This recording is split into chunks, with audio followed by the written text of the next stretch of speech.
এই তো সেদিন গ্রামের বাড়ি থেকে একটা ছোট্ট ছেলে 203 কিলোমিটার পথ পাড়ি দিয়ে ঢাকা এসেছিল সিএ স্পোর্টসের একটা ব্যাট কেনার জন্য। ব্যাট কিনেই সাথে সাথে ফিরতি বাসে ছেলেটাকে বাড়ি ফিরতে হয়েছিল।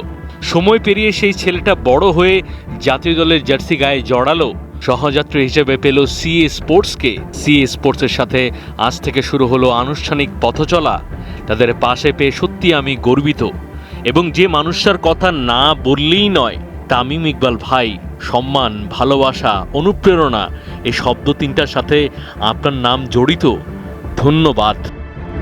সামাজিক যোগাযোগ মাধ্যমে তামিম ইকবালের ভূয়সী প্রশংসা, এরপর ঘণ্টা খানেক পেরোতি ইউটার্ন, পোস্টার খুঁজে পাওয়া যাচ্ছে না। সোশ্যাল মিডিয়াতে চলছে আলোচনার ঝড়।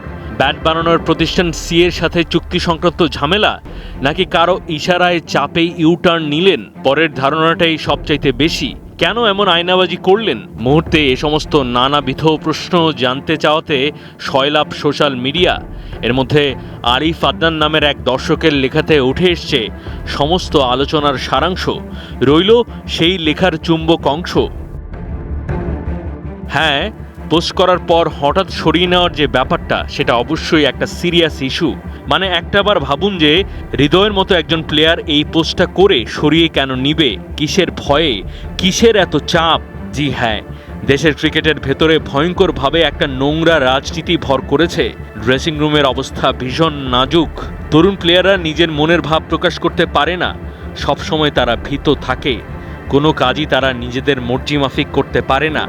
সবসময় তাদের একটাই চিন্তা, কোনটা করলে কি হবে, কে মন খারাপ করবে। এখানে ধারাবাহিকভাবে পারফরমেন্স করলেও নির্ভর থাকতে পারে না তারা। হৃদয়ের কথাই ধরুন না, নিয়মিত ছেলেটা রান করছে, দলের সবাই যখন ব্যর্থ, তিনি তখন ধারাবাহিকভাবে দারুণ সব ইনিংস খেলে যাচ্ছেন। তবুও এক্স, ওয়াই আর জেডদের জন্য তার ভীত থাকতে হয়। বাংলাদেশ দল আর আগের সেই দলটা নেই। আহা, একটা সময় কি দারুণ সময় ছিল আমাদের। এখন শুধু দলে চলে রাজনীতি। পুরো ছত্রভঙ্গ একটা দল, একতা নেই, যেন কিছুই আর অবশিষ্ট নেই আমাদের। মাহাদি হাসান, ৭১।